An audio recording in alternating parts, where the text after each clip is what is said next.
नमस्कार आप सभी को। वापस आया हूँ मैं एक और ट्रेन की कहानी के साथ। आप सभी से गुजारिश है कि वीडियो को अंत तक देखें और कमेंट में ज़रूर बताएं कि यह वीडियो आपको कैसा लगा। तो शुरू करते हैं आज के इस वीडियो को। आज की कहानी है स्वतंत्रता सेनानी सुपरफास्ट एक्सप्रेस की। स्वतंत्रता सेनानी एक्सप्रेस मिथिलांचल की पहली सुपरफास्ट ट्रेन है।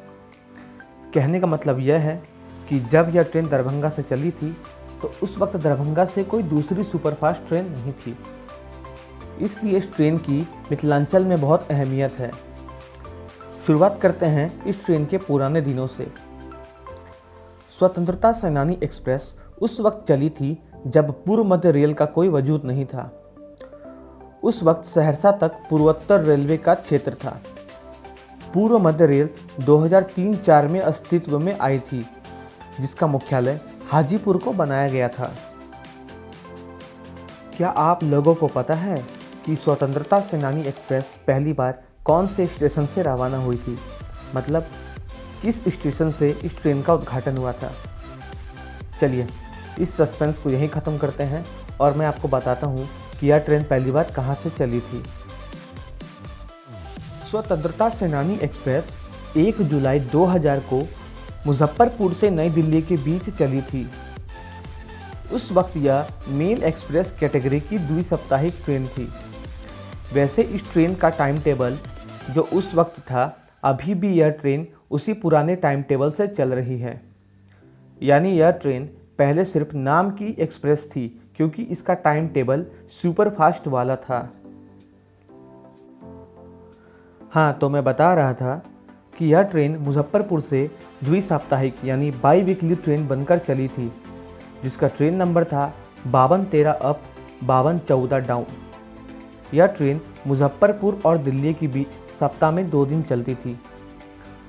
जब यह ट्रेन चली थी तो उस वक्त श्री नीतीश कुमार रेल मंत्री थे। फिर 1 साल और 5 महीने के इंतजार के बाद 1 जनवरी 2003 को इस ट्रेन को सप्ताह में 4 दिन कर दिया गया, जिसके बाद यह ट्रेन मुजफ्फरपुर नई दिल्ली के बीच सप्ताह में 4 दिन चलती थी।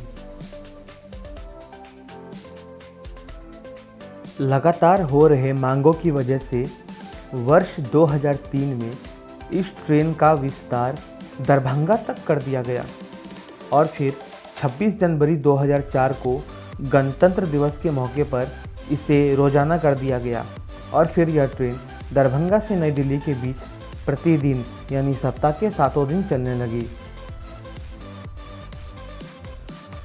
उस वक्त स्वतंत्रता सेनानी एक्सप्रेस मिथिलांचल की सबसे ज़्यादा डिमांड वाली ट्रेन थी, जो 22 से 24 घंटे में नई दिल्ली पहुंचती थी। फिर 1 साल के बाद बिहार संपर्क क्रांति आ गई और लोगों की पहली पसंद बन गई, लेकिन इससे स्वतंत्रता सेनानी एक्सप्रेस को ज़्यादा फर्क नहीं पड़ा।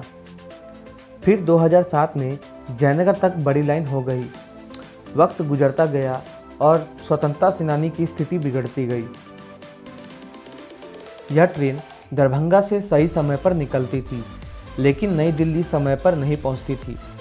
वापसी में भी यही हाल रहता था और ठंडी के मौसम में यह ट्रेन 12 से 16 घंटे की देरी से चलती थी। इसलिए लोग समय से चलने वाली संपर्क क्रांति में टिकट लेना चाहते थे। समय गुजरता गया और इस ट्रेन की स्थिति नहीं सुधरी। जयनगर में बड़ी लाइन बनने के बाद दरभंगा की कुछ ट्रेनें जयनगर चली गई और फिर राजनीतिक दबाव की वजह से 11 सितंबर 2015 को स्वतंत्रता सेनानी एक्सप्रेस का विस्तार जयनगर तक कर दिया गया, जिसके बाद इस ट्रेन की हालत और ज़्यादा खराब हो गई। यह अक्सर 18, 20, 30 और कभी कभी तो 50 घंटे की देरी से चलती थी। फिर 1 मार्च 2016 को इस ट्रेन के पुराने ICF डब्बों को हटाकर इसमें नए आधुनिक LHP डब्बों को लगाया गया। इन सब चीज़ों से इसकी लेट लतीफ़ी में कोई बदलाव नहीं आया। यह ट्रेन वैसी की वैसी देरी से चल रही थी।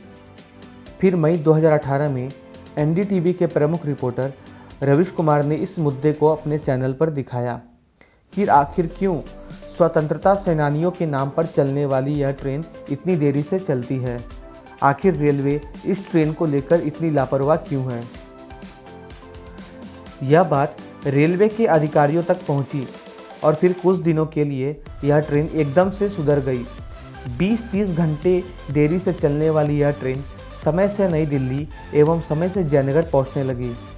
ऐसा लगता था जैसे कोई चमत्कार हो गया हो। कुछ समय के बाद यह ट्रेन फिर से लेट चलने लगी, लेकिन पहले के मुकाबले अब स्थिति बेहतर थी और अब बहुत जल्द स्वतंत्रता सेनानी एक्सप्रेस नई दिल्ली से इलाहाबाद के बीच 130 किलोमीटर प्रति घंटे की रफ्तार से दौड़ेगी। आज के लिए बस इतना ही। मिलता हूँ आपसे अगली वीडियो में। तब तक इस वीडियो को देखें और इसे ज़्यादा से ज़्यादा लोगों के पास पहुँचाने की कोशिश करें।